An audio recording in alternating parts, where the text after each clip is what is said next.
Don't let a misunderstanding or lack of knowledge about the purchase and sales agreement ruin your real estate deal. Here's what you need to know. Trust us, you don't want to skip the fine print.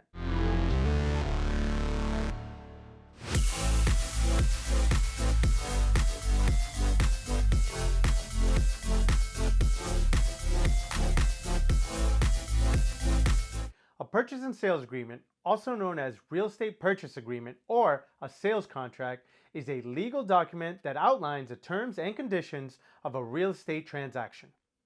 It is a binding contract between the buyer and sellers that specifies the price, closing date, and other important details of the transactions. The P&S in Massachusetts is a mirror of your offer. That is why it is important that your real estate agent have extensive knowledge in how to make an offer that will protect your interests and your money.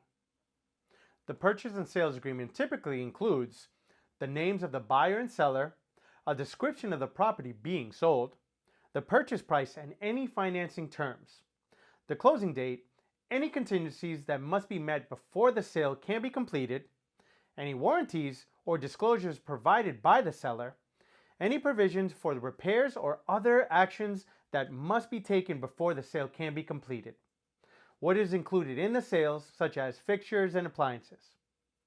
The attorney will edit the purchase and sales agreement to make sure it is in the best language to protect their client's interest.